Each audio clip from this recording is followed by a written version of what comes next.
Bismillahirrahmanirrahim. Assalamualaikum warahmatullahi wabarakatuh. Bertemu lagi dengan saya, Cecep Muhammad Yasin, di Cecep Muhammad Yasin Channel. Ya saudaraku, kali ini tadi sudah saya terangkan di video sebelumnya ya. Saya hari ini membahas ada tiga judul, ada tiga kejadian yang saya bahas dengan teman-teman wartawan. Ya, yang masih hangat lah ya. Ini sangat hangat sekali berhubungan dengan kardus durian. Kardus durian itu di eranya Muhaimin Iskandar sebagai Kemenaker ya. Ini saya bacakan dulu ya. Ini saya bacakan beritanya dulu saudaraku. Di gorio.com, surat kabar online gorio.com, gudangnya informasi Rio ya.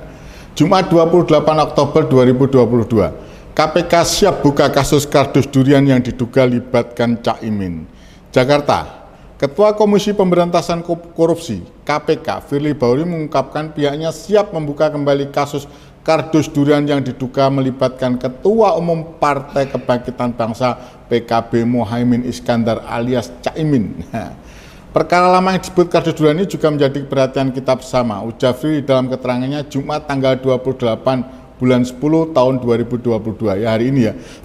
Seperti dikutip dari liputan6.com. Firly berjanji pihaknya bakal terbuka dalam tahapan pengembangan kasus ini. Tolong kawal KPK, ikuti perkembangannya, KPK pastikan setiap perkara pasti disampaikan kepada rekan-rekan semuanya, kata Firly. Menurut Firly, KPK berjalan sesuai prosedur hukum yang berlaku. Dia menegaskan tidak pernah menargetkan seseorang untuk dijadikan tersangka. Tugas KPK, penyidik mengumpulkan keterangan, mencari bukti-bukti untuk membuat terang suatu perkara pidana, baru kita temukan tersangka. Di saat itulah kita umumkan kepada rekan-rekan semua, kata dia. Sebelumnya, juru bicara KPK Ali Fikri mengatakan KPK siap membuka kembali penyelidikan skandal kasus kardus durian yang menyeret nama Ketua Umum Partai Kebangkitan Bangsa PKB Muhaimin Iskandar. Kami akan pelajari, kami analisa lebih lanjut kembali perkara-perkara yang dulu pernah ditangani KPK yang dimaksud, ujar Ali Fikri dalam keterangannya Rabu 16 Oktober 2022. Ali menyatakan pihak lembaga anti rasuah akan mencari minimal 2 alat bukti untuk menjerat tersangka dalam kasus ini. Ali memastikan jika 2 alat bukti tersebut ditemukan, pihaknya akan langsung menaikkan status penanganan perkara ke tingkat penyidikan. Kalau kemudian fakta hukum jelas tentunya memang harus sudah dinaikkan. Apalagi kemudian sudah cukup lama perkara tersebut, kata Ali. Maka dari itu KPK meminta masyarakat yang memiliki informasi terkait skandal kardus durian untuk menyampaikan kepada KPK. Kami akan pelajari lebih lanjut nanti ya, bagaimana fakta hukumnya penanganan perkara ini dan fakta persidangan terdahulu yang sudah ada mengenal dari apa yang menjadi disuarakan masyarakat tersebut, kata Ali Fikri. OTT anak buah Muhaimin, kasus kardus 2000 durian ini berawal dari operasi tangkap tangan OTT KPK 25 Agustus 2011 berapa ya? 2011, 2022 berarti 11 tahun saudaraku. Ya, Agustus ya kemarin Agustus 25. Saat itu penyidik KPK menangkap 2 anak buah Muhaimin Iskandar, yakni Sekretaris Direktur Jenderal Pembinaan Pengembangan Kawasan Transmigrasi Inyoman Swisnaya dan Kepala Bagian Perencanaan dan Evaluasi Program Kemenaker Tran Dadong Irba Relawan. Selain menangkap 2 anak buah Muhaimin saat itu, penyidik KPK juga menciduk kuasa direksi PT Alam Jaya Papua Darnawati yang baru saja mengantarkan uang 1,5 miliar ke kantor Kemenaker Trans. Uang itu dibungkus menggunakan kardus durian. Uang tersebut merupakan tanda terima kasih PT Alam Jaya Papua telah diloloskan sebagai kontraktor DPPID di Kabupaten Kerom, Teluk Wondama, Manokwari, dan Mimika dengan nilai proyek 73 miliar. Tinggi juga ya. Pada persidangan di 2012, Darnawati mengatakan uang 1,5 miliar dalam kardus durian itu ditujukan untuk Muhaimin Iskandar, namun Muhaimin berkali-kali membantah baik di dalam maupun di luar persidangan. Ya, saudaraku, memang secara dalam hukum acara sih penyelidik maupun penyidik itu tidak memburu pengakuan, tapi mengumpulkan bukti-bukti ya. Jadi ya kalau sudah ada 2 alat bukti cukup ya memang sudah seharusnya dinaikkan ke tingkat penyidikan gitu. Nah itu sudah pasti, itu tidak boleh, itu secara otomatis. Dan kalau kali ini yang menjadi persoalan saya, kami ini, yang menjadi tanda tanya kami ini kan seperti sebuah barter atau seperti ada negosiasi ya, ada upaya-upaya penjeratan, sepertinya patut diduga sepertinya upaya sandraan.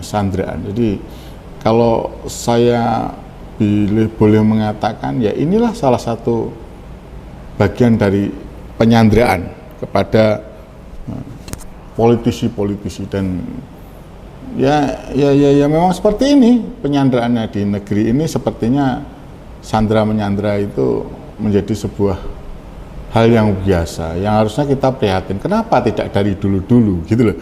Yang menjadi pertanyaan kita itu kenapa tidak dari dulu-dulu di 2011 katakanlah. Banyak ketua-ketua partai yang setelah itu juga terjerat, menteri-menteri yang saat itu, mohon maaf bukan ketua partai, menteri-menteri saat itu katakanlah Mas Imam Nahrawi dan beberapa teman-teman menteri-menteri itu yang terjerat seperti siapa yang kemarin katakanlah menteri dari PDIP itu yang 2 orang itu, terus yang satu dari Gerindra itu ya kasus lobster, kasus dana bansos itu kan mereka hari itu juga diselesaikan. Ini menjadi pertanyaan kita, ada apa gitu.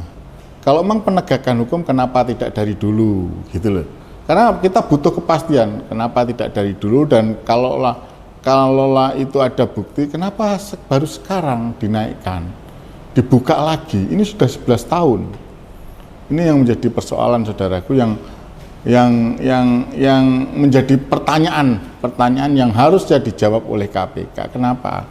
Apakah ini sekali lagi bagian dari penyanderaan atau memang kalau waktunya saya pikir yang lain-lainnya juga sudah jalan. Menteri-menteri yang lain ini kebetulan Muhaimin Iskandar ini kan seorang ketua partai. Kenapa? Apakah ini dipakai sebagai bargaining atau barter dan sebagainya untuk kebijakan? Ini yang menjadi, dan ini membuat rakyat bisa merugi. Surya Dharma Ali, Romi ketua P3 itu juga sudah. Kenapa ini kok sampai lama, sampai 11 tahun saudaraku? Ini yang kita tanda tanya besar, ada apa? Apakah dalam kontestan ini adanya mendekati Pilpres ini sehingga ada kepentingan di situ sehingga diangkat lagi?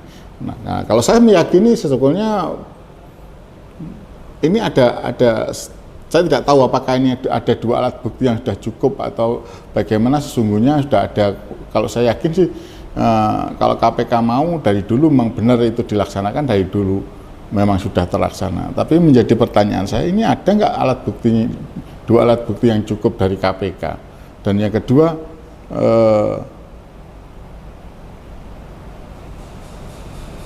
kenapa mesti sekarang? Kenapa mesti saat ini? Apakah karena, mohon maaf saja, situasinya sudah berubah, mendekati hari atau tahun hari-harinya Pak Jokowi habis masa jabatan di 2 periode, di mana beliau tentu tidak bisa lagi maju. Ini seperti sebuah dijadikan sebuah bagian dari penyanderaan. Ini tidak bagus saudaraku, menurut saya kalau itu benar-benar terjadi. Dan saya meyakini, patut menduga, meyakini bahwa ini ada agenda lain. Kalau sudah begini, saya coba menghubungkan dengan kejadian ini. KPK ini sepertinya memang dipakai sebagai alat, patut saya duga dipakai sebagai alat untuk menyandra atau melakukan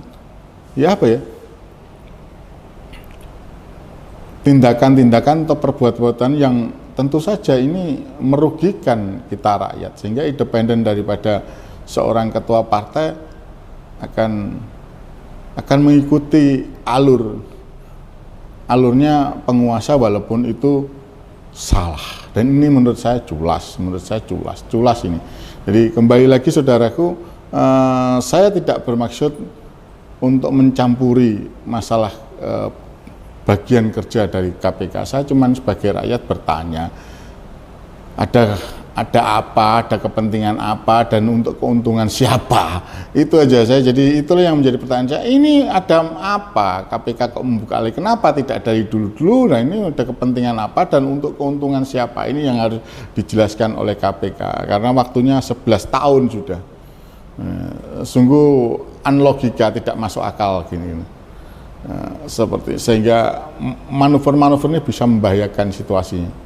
Itu dari saya. Saudaraku, tidak tutup kemungkinan kita tetap waspada bahwa saat ini apapun bisa dilakukan oleh mereka-mereka yang culas, khususnya mereka-mereka yang pegang kekuasaan. Tapi yakinlah, kalau kita kokoh, yakin dan kita niat, insya Allah kalau ini mengganggu demokrasi, khususnya mengganggu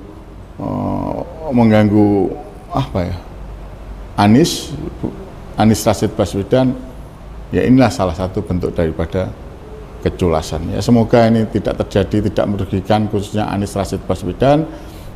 Tetap satukan tekad, satukan semangat. Ayo, saya dari kami sahabat Anies Baswedan, jenengan yang dari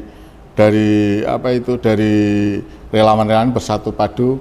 Ini salah satu indikasi bentuk-bentuk daripada keculasan. Ayo berjabatan tangan, sama-sama saat ini kita kumpulkan saksi sebanyak-banyak untuk di 2024 kita sudah menyediakan saksi-saksi yang insya Allah akan membuat kita menjadi kokoh untuk memperjuangkan perubahan di negeri ini dengan memilih, mengkampanyekan dan memilih Anies Rashid Baswedan, siapapun calon presidennya. Saya berkeyakinan Anies Baswedan itu adalah sosok yang baik, yang jujur, yang berintegritas, dan tentu saja dengan keilmuannya beliau akan memilihkan wakil presiden atau menunjuk wakil presiden atau mencari pendamping wakil presiden yang benar-benar mendukung kinerja beliau. Itu dari saya. Wabillahi taufik wa hidayah. Wassalamualaikum warahmatullahi wabarakatuh. Salam sehat, salam merdeka, salam berkedaulatan, salam perubahan untuk Indonesia maslahat. Salam berkedaulatan. Jadikan Indonesia bukan hanya milik individu atau milik perorangan, jadikan Indonesia milik semuanya dengan memilih Anies Rashid Baswedan. Cecep Muhammad Yasin Wong Kediri menyampaikan.